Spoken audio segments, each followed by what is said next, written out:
Farewell.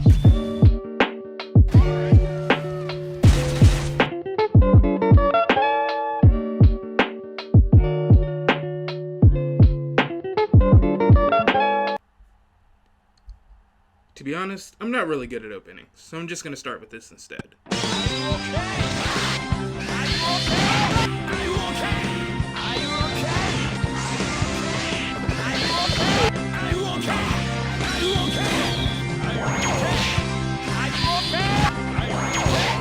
I am most certainly okay. I could be $1,000 in Money Match debt and I would still be okay. I could lose grand finals to Mr. RNGesus himself and my name slandered all over Smash Twitter and I'd still be okay. Legit Steve could join Smash, and after an intense prayer session and heavy meditation, without a doubt, I'd absolutely be Okay! You'll have to excuse me, because for some reason I've been under the impression that the Terry Bogard, featured in such games but not limited to, Fatal Fury, King of Fighters, Garo, Mark of the Wolves, SNK vs. Capcom, EX Lair Thing, and other much more obscure games, will be newest character to join the Super Smash Bros. Roster, to what has got to be the biggest disappointment since EVO 2018. Look, I get it. Not everyone in the entire world knows who Terry is, or even SNK for that matter. And with much more popular competitors, it's highly possible that the name doesn't carry much weight for the majority of Smash fans other than the recent leak being confirmed. Even with all that, I refuse to live in a world where this is more hype than this, simply because not everybody knows who he is. So buckle up as I get ready to tell you the history of SNK and the story of the man known as the legendary Hungry Wolf. Shin Nihon Kikaku, most notably recognized as SNK or SNK Corporation, is a video game company that was founded in the 1970s by a man named Ikichi Kawasaki. He's also credited as a game director, musician, designer, and other positions that directly show his contributions to the original company. Yes, I say original company, as it turns out in the early 2000s, SNK went through a bit of a financial crisis, causing the company to nearly go bankrupt. During the 90s, the company released an arcade system known as the Neo Geo. It was a 16-bit console that during that era was unmatched in the processing power by its rivals, the SNES and the Sega Genesis. Its library was extensive at the time, as the total count of official licensed games came to a whopping 156, and the marketing campaign even knew how to capitalize off of it by going with memorable slogans such as bigger, better, badder, and other designs that I'm sure the 90s era of gamers found to be extraordinary. So why didn't it do well? Well, quite simply, it was just too doggone expensive. The system was selling at about $650. The price of an Xbox One X at launch was $499. And with inflation, the Neo Geo would have been averaged around $1,000 around 2006. Even with its powerful specs, consumers were more than ready to buy the much more affordable consoles, and that the kids will play with recognizable characters such as Mario and Sonic, and would ultimately shift the company into a bad direction, which would seem to be the end of their lifespan. When it seemed that all hope was lost, SNK was picked up by another company known as Aruse. Now, a ruse, ladies and gentlemen, is truthfully what happened here, because there were promises made in the intention that it would be rebranding SNK to become a better company, and just when you think things will get better, they get absolutely worse. You see, Aruse, now known as Universal, is a pachinko manufacturer that only picked up the company to use their IPs on their machines. Oh, I'm sorry. I'm usually far more composed. I'm just a little bit absolutely livid. But that, I know. To make matters worse, they barely added anything to the system's life other than a few unprofitable games that didn't go anywhere, and did not benefit the system nor the company. With an agreement from Capcom, it was announced in the year 2000 that a new game series would be made that featured characters from both franchises, known as SNK vs. Capcom. The original titles were financially successful, just unfortunately not for SNK, as they did not receive their profits as many of those were received by Capcom's employees, as they were both responsible for developing and publishing the games. SNK then released two separate games on their mobile device known as the Neo Geo Pocket Color, which when all the sold copies are added combined, they come to about 50,000 copies. I don't know if you know this. That's no bueno. That's anti-bueno. On June 13th, 2000, SNK closed all of its American operations. And on October 22nd, 2001, it was filed for bankruptcy and had its property intellectual rights up for auction, with many of its employees leaving to go work for Capcom. And some have even found Dimps, a developer company that you may know from games such as Dragon Ball Z Budokai Trilogy, the Sonic Advance, Rush, and Episode 4 series, and co-developing Street Fighter 4.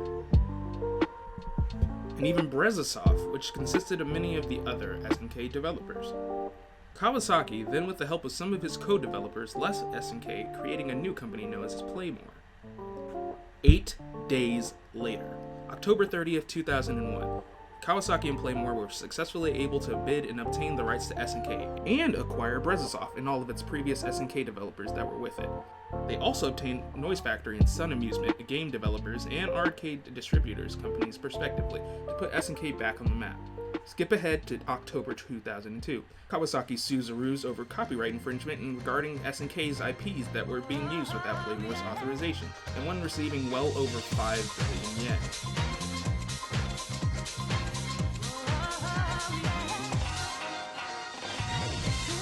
And with that, Playmore would become SNK Play, and later on, back to SNK past 2016. While they were still releasing their console games, they reached out to other types of media, such as creating mobile phone games and to animated TV shows, which YouTube will recommend every once in a while. But I'd be willing to say their most ambitious series would be the King of Fighters, which is where my story begins. So around 2011, I was super into emulators. I played literally everything in sight, including every Pokemon Fire Red ROM hack to date. And after another session of playing Star Fox 64, I was looking for new systems to play when suddenly one catches my eyes that I had never heard of. Lo and behold, I meet the Neo Geo, which was a pretty neat sounding name, so I go to my ROM site and go see what I can find. And one of the coolest sounding games I could find was King of Fighters 94. It was a vibrant, music-banging, heavy combo, cool intro having, fighter with powerful cast, full of characters I have never heard of. I mean, seriously, some of these characters sound like your regular everyday Joe, and the other ones sound like you're opening the gates to the underworld. Now, I'm young, easily impressed, and trying to do anything that will distract me from my homework. So I start looking through the list, and suddenly one character catches my eye, and I knew it was meant to be. With an outfit that quite literally spelled out America from top to bottom, I had to play, without a doubt. And what's even better, he spoke English. I should probably explain that the ROM I was using was in Japanese, so hearing garbage audio of a Japanese man playing an American man on an American emulator based off a Japanese arcade system played by an American me was the greatest thing at the time. Oh, and I had to pick up 2 other characters or whatever, and they end up being my favorite characters in the entire series. While I don't have much experience with Fatal Fury, I can say King of Fighters series has taught me a lot about traditional fighters. I wasn't really allowed to play many fighting games when I was growing up, so King of Fighters helped me as one of the foundations of learning inputs and learning matchups for me. Which says a lot because it is extremely difficult to play fighting games on a Kindle.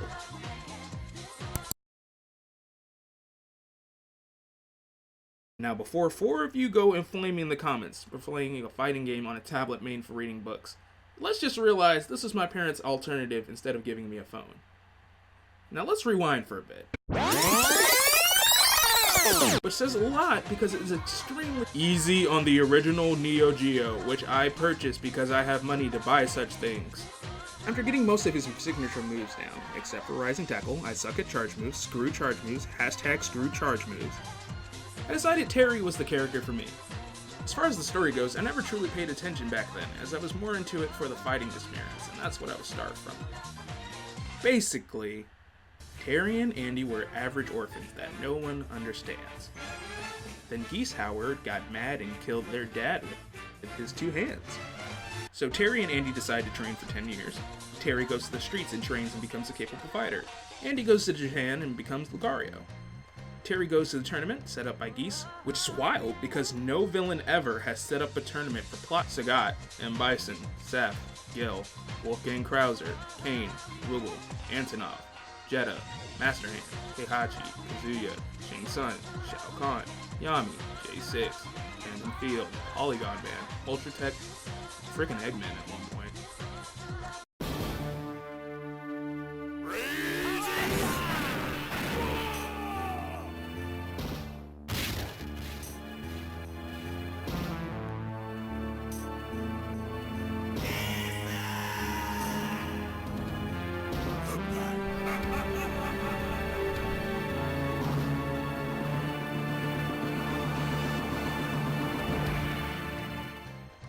the dangerous gang member now presumably dead, Terry gained a nickname for himself as the legendary Hungry Wolf. Oh, and afterward he adopts his son, Route Coward, who's an incredible character in his own right, so leave a comment if you would like me to do a video on him, because I honestly wouldn't mind making one. Kyo is primarily the protagonist of the King of Fighter games, so to be honest, I thought they were going to go with him instead. Or even Ryo, who is not as popular, but has his own games in the Art of Fighting series, which, as much as I love him, I shuddered at the thought of another show. Shoryuken! However, Terry's trailer in its entirety kept me on my feet, as even the other characters that were shown could have easily been the chosen character. I've always wanted Terry, but when I saw Geese and Iori, I was way too hyped and kinda hopeful that they would get in. I mean seriously, name one DLC character in Smash that's a villain. You can't do it, can you? And that's what's so hype about it. Andy, Joe, Geese, Fatal Fury, Kyo, Iori, King of Fighters, Ryo, Art of Fighting, and even with this dwindling budget, Sakurai aims to please you with his passion for his series. In an article that came out last year, there's a quote from Sakurai himself that was about how Smash was built for maintaining the balance for both pros and newcomers alike. In the arcades, when I was younger, there was a game called King of Fighters 95, and I thought I was pretty good. I had a 50-strong win streak on Street Fighter 2 around that time, so I was playing King of Fighter once, and the way the arcades are set up in Japan, you can't really see the person you're playing against, because you're on opposite sides of the cabinet. I was feeling pretty pleased with myself because I was winning, and it turned out to be a total beginner with their partner, just trying to have fun, and I thought, oh no, I shouldn't have beat them so badly. Now they're going to feel like they never want to play it again. It's important to think about the beginner crowd. So even in its obscurity, SNK has affected the Smash series more than any negative comment about Terry being unknown ever has. Let's be true to ourselves. How many of you have actually heard of Little Mac, Game & Watch, or even Rob for that matter? I bet most of you people haven't, but it doesn't stop you from playing, right? The same way people can freak out about spooky scary skeletons, there's a group of people who have been waiting for this red-capped boy, no, not you, to finally show up and show what skills he has to the world. Okay, I've talked too much and I can't stand the sound of my voice anymore, so let's get these moves out of the way. Power Wave. It does exactly what it does in the trailer. Standard projectile, except that it... Moving on the ground, moving on the ground. Burning Knuckle. Similar to Falcon's, but instead of going at a curve, it will go straight ahead and possibly have armor.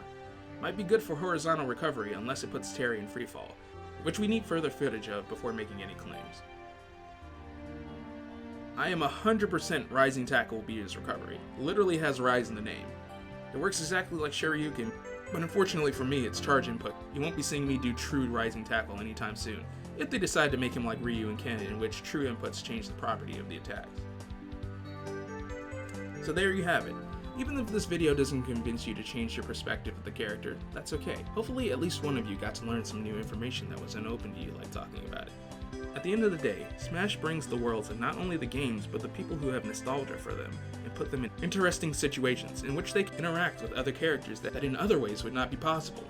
Terry Bogard has been a character with a history that shares ups and downs, but regardless of all this, he stands as the fact that Sakurai, by extension Nintendo, went to bring us all together. And with a motive like that, Terry's the perfect candidate to show how old school characters can be great when given new life.